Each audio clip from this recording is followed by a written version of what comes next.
The key wasn't heavy, just cold. Brass, maybe? It had a faded red tag looped through the top like someone had meant to label it once and then forgot. It sat on the lawyer's polished desk in front of me. No note, no envelope, just that solitary key, bare and quiet, like it didn't know the room had stopped breathing around it. Across the table, my older brother Rob was already folding a stack of title documents like origami, his gift from Dad, 40% stake in the lake house. My sister Jenna had teared up when she got Mom's bracelet, the one with the tiny sapphire she used to press against her cheek whenever she cried. And me? I got the key. Dad left each of us one thing, and mine had no explanation. Your father was succinct, Mr. Adler, our family lawyer, said, the corner of his mouth twitching like he wasn't sure if he should smile or brace for yelling. He specified that item very clearly. To Noah, I leave the key in my desk drawer. That's it? I asked, finally picking it up. It had that smooth kind of cold that clung to your skin for a second too long. That's it, Adler confirmed. Not even what it opens? Not even that, Rob scoffed. Probably something sentimental, or maybe it's the key to your attitude. Who knows with Dad? He said it like a joke, but his eyes didn't laugh. Rob had been wound tighter than a watch spring since the funeral. He hadn't cried, not even during the eulogy, just folded his arms and nodded, like Dad's death was a memo he'd been copied on weeks ago. Jenna cleared her throat, smoothing down the will like it might say something different if she kept reading. Maybe it's a safe deposit box? Or the shed? We had the same shed for 20 years, Jenna, I said, rubbing my thumb across the ridged edge of the key. This doesn't look like a padlock key. It doesn't look like anything, Rob said. Just old.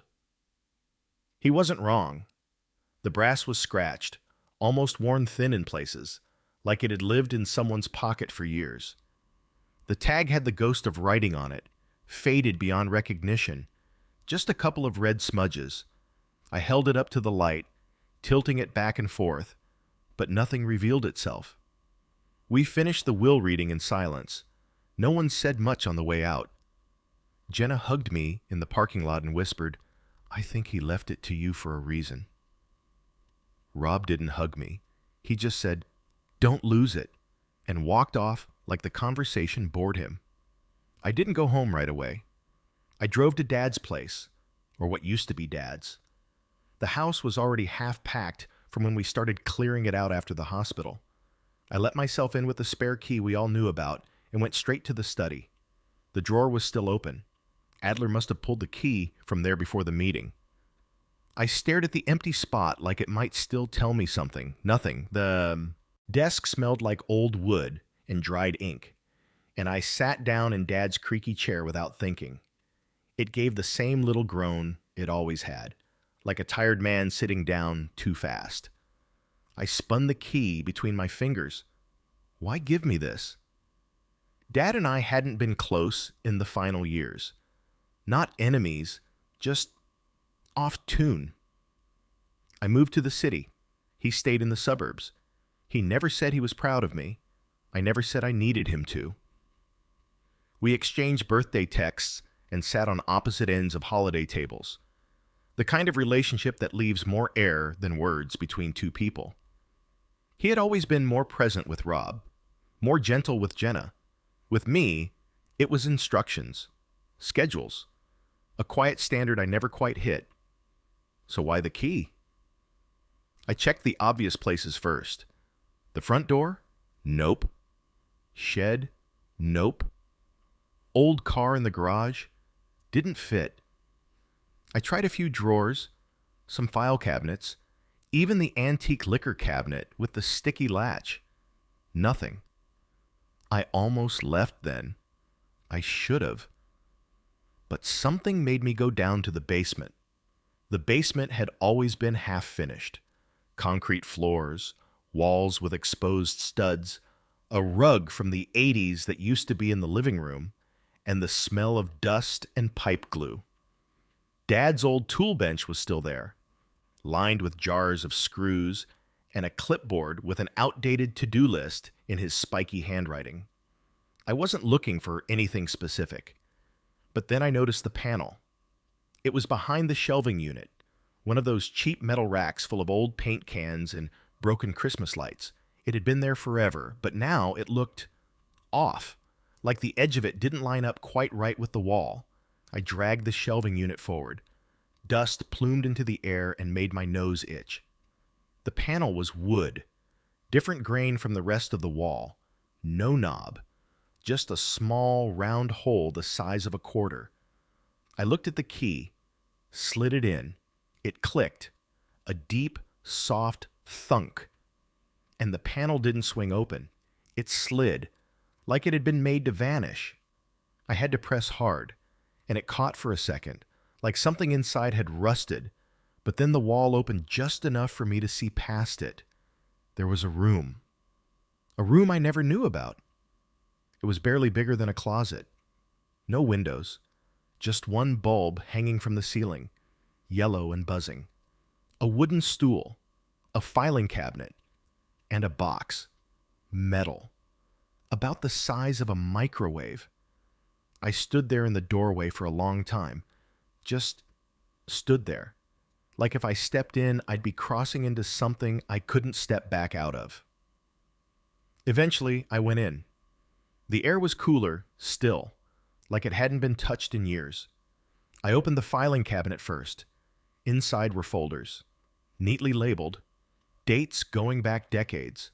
Most of them were marked with red stickers and short notes in Dad's handwriting. Schroeder loan, 86, handled. Wilcox easement, retain copy. Noah, birth cert, original. That one stopped me. I pulled it out, and yeah, it was my birth certificate, but not the copy I had in my file at home. This one had different ink, a different signature at the bottom. My mother's name was the same, but under father, the space was blank. No, worse than blank.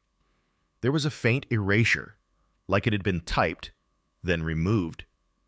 And there was a second certificate tucked behind it, dated 1 month later. This one said, Father, Harold C. Morton. My uncle, my dad's older brother. I sat down hard on the stool. It creaked like it hadn't been used in years. The metal box was still waiting. I opened it. Inside was a journal, old, leather-bound, brittle around the edges. Underneath that, a stack of manila envelopes sealed and numbered, 1, 2, 3, up to 7. I opened the journal. The first page was dated 1993.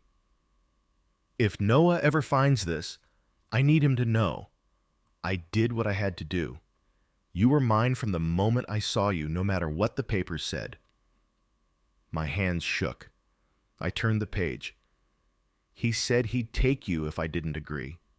Said he had proof that he'd blow up everything. So I made the deal. I raised you. I stayed silent. But it killed me every day. I stopped reading. The bulb above me buzzed louder, or maybe my ears just started ringing. The key was still in my hand, and everything I thought I knew about my father, my family, my entire damn life, was suddenly sitting on a stool next to me like an uninvited guest. The next morning, I woke up with the key still in my jeans pocket. I hadn't meant to sleep in Dad's house, let alone in his recliner with the TV quietly playing static all night. But after reading the first few pages of that journal and finding those sealed envelopes, I couldn't leave. Not yet. I held the key in my hand again, like I was trying to confirm it still existed, like this wasn't just a grief-fueled dream, but the brass was still cold, real. Downstairs, the hidden room hadn't moved. It still looked like a secret waiting to rot. I stepped into it with more hesitation this time. I noticed the edges of the room now. The way the drywall didn't quite meet the floor. The exposed wiring tucked high in the corners. A room built in a hurry, not for storage, but for privacy. I pulled the journal back onto my lap. I flipped to the page after the last one I'd read, the ink getting tighter, more angry. Morton always wanted control. That was the thing with him. He wasn't content being smarter, richer, older. He had to own everything, even family. I blinked at the name. Morton. That was what Uncle Harold's friends called him. Never Uncle Harold, not even when we were kids. Just Morton. He was Dad's older brother by 7 years. A clean-cut, stiff-spined corporate type who only ever visited on holidays and left before dessert. I remember his cufflinks, the car he drove, the way he'd pat me on the head like a borrowed dog and say, "How's the boy genius?" I never liked him, but I never thought much beyond that, until now. He threatened me with the letters. I told him I'd take the hit if it meant keeping you safe, but he didn't want court. He wanted silence. I gave him silence. He gave me the papers, but he made me sign everything else away. The next line was scrawled like it had been written in a rush. Jenna can never know. Rob wouldn't believe me. But Noah, if you're reading this, you deserve the truth. I closed the journal, chest pounding. I had about 100 questions, starting with, what letters? But the manila envelope suddenly looked more important than anything else in that room. I opened the first one. Inside, a photocopy of a letter dated 1989. Handwritten, folded 3 times. Dear C, I need to tell you before it's too late. The baby is not Harold's. I made a mistake, and now everything's upside down. I'm sorry. I just didn't think you'd care. But I see now how wrong I was. It wasn't signed. But the handwriting, it was my mother's. My legs went cold. I had to sit again. I opened envelope 2. Another letter, same script, dated 2 weeks later. You never responded. I guess that's your answer. I'm keeping the baby. I won't say anything if you won't. But don't you dare act like this is all on me. I read it twice. Then a third time. Mom had written these to someone named C, admitting that the baby, me, wasn't Harold's. Was C my dad, or someone else entirely? The third envelope contained a notarized contract. Legal boilerplate at first glance, but buried in the middle was a clause that chilled me. Subject agrees to full custody rights assigned to Harold C. Morton in exchange for complete financial assumption of child's care. Subject, Christopher J. Bailey, my father.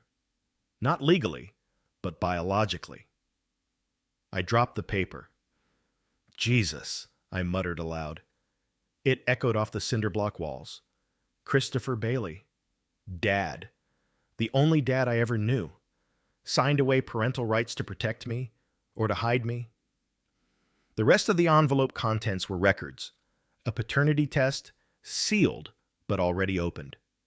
A letter from a private attorney dated 1990. A single line underlined in red. You will be compensated upon signing and silence will be expected. I didn't know what to do with that. Not yet. I stepped back into the main basement. The normal world. I almost laughed. Paint cans, extension cords, a busted-up snowblower, right next to evidence that my entire childhood was built on a lie. I called Jenna first. She picked up on the third ring. Hey, you okay? I need to ask you something weird, I said. Okay. Did you ever hear anything about Uncle Harold and Mom? Anything off? She was quiet for a beat. Like what? Like, just, I don't know, anything? Another pause.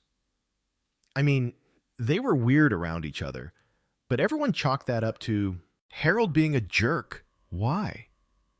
Did you ever hear of a guy named Christopher Bailey? Noah, what's going on? Please, I said. Did you ever hear that name? I don't think so. Should I have? No, I said too quickly. Never mind. Noah, I'll explain later, I muttered, and hung up. I didn't call Rob. He wouldn't listen. Instead, I did something worse. I Googled Christopher J. Bailey. There were thousands of hits, but narrow it down by our state, then by age, then by profession. 2 results. One of them was a former contractor in a town about 40 minutes away, and the other, an obituary. Died in 2005, heart attack, survived by no listed children. I stared at the screen like it might change. So if that was him, he was gone, and I'd never even known. The man who signed me away had died while I was in college, while I was trying to figure out who I wanted to be, while I thought the man paying half my tuition was doing it out of parental duty, not guilt. Because that's what it was, wasn't it?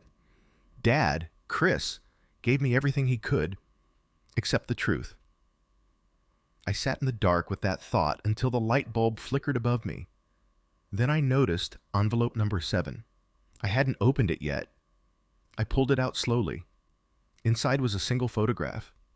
A baby, maybe a year old, standing next to a woman with thick dark hair and tired eyes. My mother. And next to her, Christopher Bailey. Smiling, young, same jawline I saw in the mirror every morning. The back of the photo had a date, June 1991. That would have made me 13 months old. And scribbled beneath that, in Dad's handwriting, my last visit. You smiled when he left. I never forgave myself for what came after.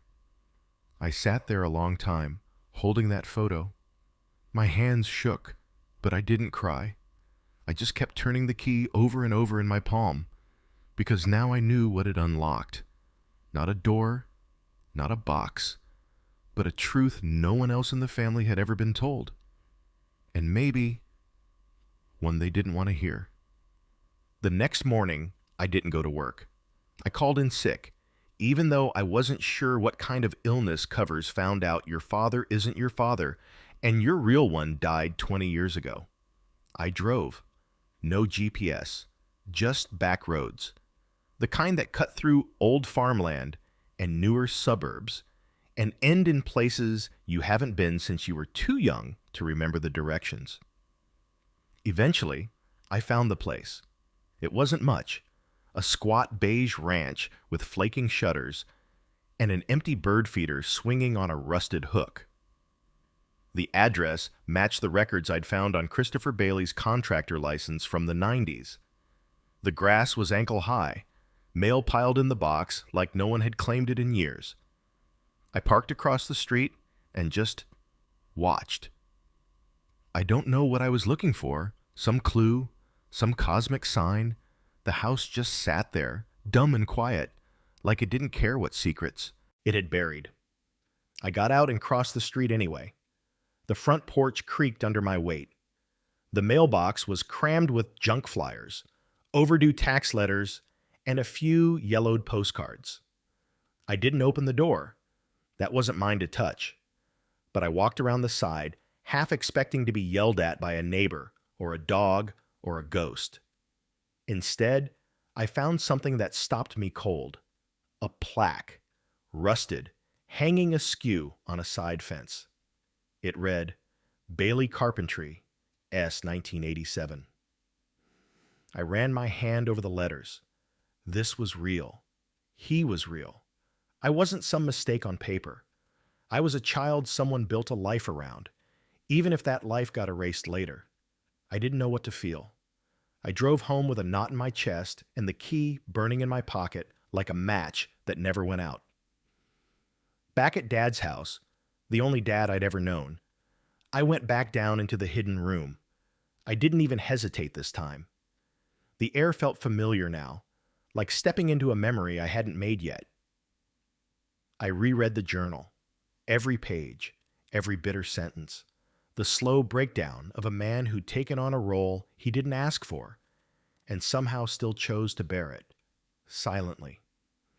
The last entry was dated 2015. I told him to stay away.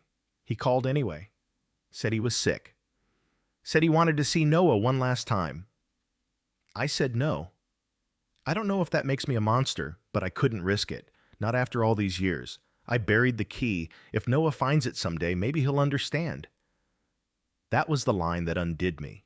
Not the legal stuff, not the DNA twist. That line. I don't know if that makes me a monster, because I knew exactly what that meant.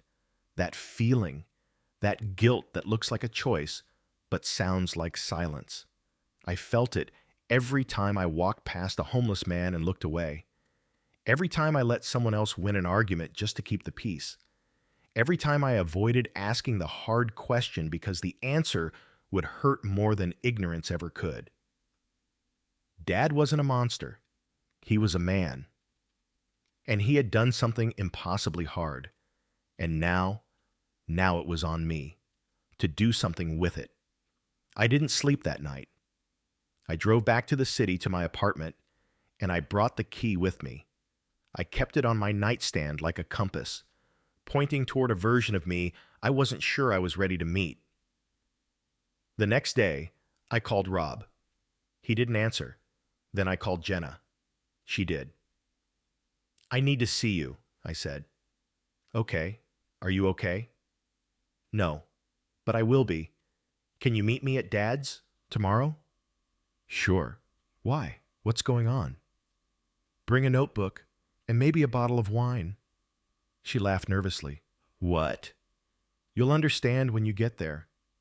When I showed up the next morning, she was already on the porch. She looked tired, like she hadn't slept either. Her hair was in a loose braid, and she was wearing Dad's old hoodie, the navy one with the frayed cuffs. You look like crap, she said softly. Thanks. I feel worse. She followed me inside without asking questions, down the stairs, to the shelving unit, to the hidden panel. I slid it open. She stopped breathing. What the hell? It was behind the panel. That key he gave me? This is what it opens. She stepped in slowly, touched the wall. The bulb buzzed above us like a bad omen. I handed her the journal. Read the first few pages. She did. Her hands trembled. When she got to the second entry, she sat down on the stool and didn't move for a while. When she finally spoke, it was a whisper. So, Uncle Harold was never really our uncle, I said. Or maybe he was, technically. And Dad raised me. But he wasn't the man who signed my birth certificate. That was Christopher Bailey. She looked up at me, eyes red. And Mom? I think she made a deal, or was forced into one. I don't know the full story, but she knew. And so did Dad. They kept it secret for nearly 30 years. Jenna leaned back and closed her eyes. God, I always wondered why things felt off. Like, he was never mean to you, but different. I nodded. He held me at a distance, but not out of hate. Out of fear, maybe, or guilt. She looked around the room again. Why now? Why did he leave you the key? Because he knew I'd be the only one who'd look. We sat there in silence, until she said, What are you going to do with all this? I don't know, but I'm not keeping it secret. She nodded slowly. Then she looked up and asked, Do you want to find him, his family? He's gone. But maybe there's someone else. I don't know, I said. I haven't decided yet. But I had. Somewhere in my gut, I knew I would. That night, I opened my laptop and started writing an email to a name I'd found in the obituary guest book. A woman who signed her comment, He was a good brother. We miss you, Chris. Her name was Margaret Bailey, and I had a feeling she might know something more. Margaret Bailey responded to my email at 6:42 a.m. the next morning. The subject line just said, Chris. The body was short. Noah, yes, I knew Christopher. He was my brother. If you are who I think you are, then there's a lot we should talk about. Call me when you're ready. M. Bailey down. I stared at the screen for a while. Coffee in one hand, the key in the other. The city outside my window was already awake. Construction trucks, dog walkers, the hum of life continuing like the truth didn't just change the shape of everything inside me. When I called, her voice was calm, old but sharp, the kind of voice that still knew how to command a room. "Is it really you?" she asked. "I think so," I said. "I found his name on some paperwork. My dad left it for me." "Your dad, Christopher?" "No," I said. "That's the thing. I grew up thinking someone else was my father, but it turns out—" I let the silence finish the sentence. "I always wondered," she said. "Chris told me once that he had a son, but he said he wasn't allowed to see him, that there was some kind of deal. I thought he was just being dramatic." "He wasn't." She sighed on the other end. "I wish I'd known your name. I would have tried. Do you—" I hesitated. "Do you know why he signed the papers?" "I think you already know," she said softly. "Chris wasn't a perfect man, but he was loyal. And when your mother told him she couldn't keep you unless he gave you up, he did it. For her. For you." "Why would she do that?" "Pressure," she said. "I remember her brother, Harold. He had money, power. She was young, pregnant, scared. She probably thought she had no choice." I didn't answer. "Your father never stopped thinking about you," she added. "He used to write you birthday letters every year. Never sent them, but he kept them. We found them in a shoebox after he died. Do you still have them?" "I do." I swallowed hard. "Can I come see them?" There was a pause. Then she said, "Yes, but only if you're ready." "I think I am." Her house was on a quiet street in a town I'd never been to. Neatly trimmed hedges, American flag above the porch. One of those neighborhoods where people still wave from their driveways. She opened the door like she already knew me. "Noah?" she said, her voice catching just a little. I nodded. Margaret. She hugged me before I could stop her. It wasn't awkward. It wasn't emotional either. It was something else, like a thread reconnecting. "Come in," she said, stepping back. "I made coffee. I figured that would be safe." Her kitchen was small, warm, lived in. Fridge magnets from states she probably never visited. A calendar with cats doing yoga. We sat at a small table with two mismatched mugs between us. "I want to show you something," she said, pulling out a shoebox. Inside were envelopes, neatly stacked, each labeled Noah, age 1, Noah, age 2, Noah, age 3, all the way to Noah, age 15. He stopped writing the year he died. "I don't know if you want to read them all now," she said, "or ever, but they're yours." I picked up the first one. It was just a folded piece of paper. "You were wearing a blue onesie when I saw you last. You had your mother's eyes. I don't know what name you'll call me one day, if any, but I hope when you learn who I am, you'll understand I gave you away because I loved you more than I loved myself." I put the letter down. I didn't cry. I didn't even blink. I just let it settle inside me like the truth had a physical weight. Margaret sat quietly. "I brought something too," I said. I pulled the key out of my pocket. "He left me this," I said. "My other dad, the one who raised me. It opened a room in his basement, and inside, well, was everything." She smiled a little sadly. "You had two fathers," she said. "One who gave you his blood, one who gave you his name. I don't know which one I belong to." "You belong to yourself," she said. "But you're lucky. You were loved more than most." I stayed for hours. She showed me old photos. Chris in college, in the military, building houses for low-income families. A man I never knew, yet somehow resembled in profile.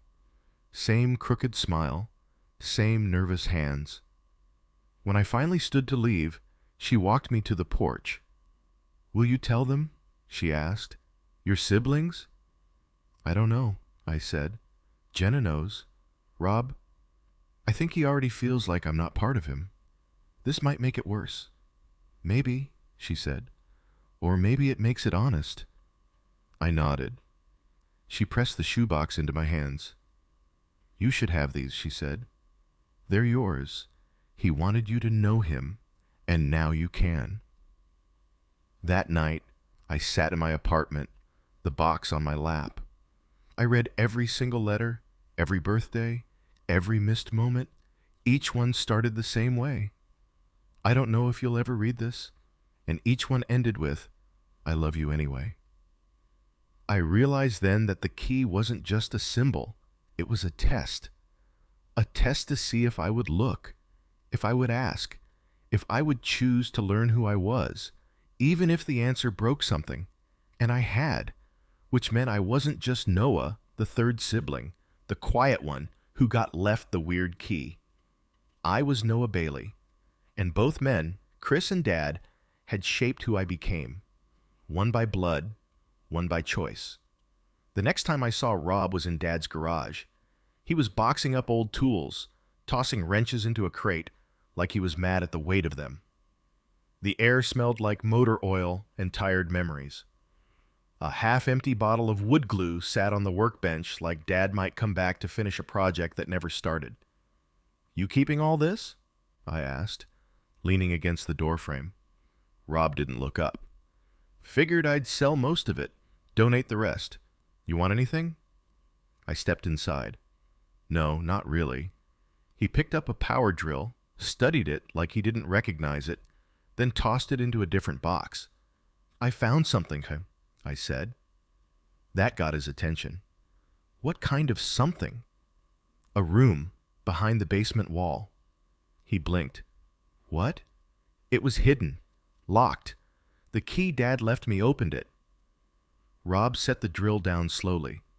"What was in it?" I held up the shoebox, the one filled with letters, journal entries, the past, this. He came over, lifted the lid, flipped through the envelopes, read the first line of one letter, and froze. "What is this?" "It's about me," I said.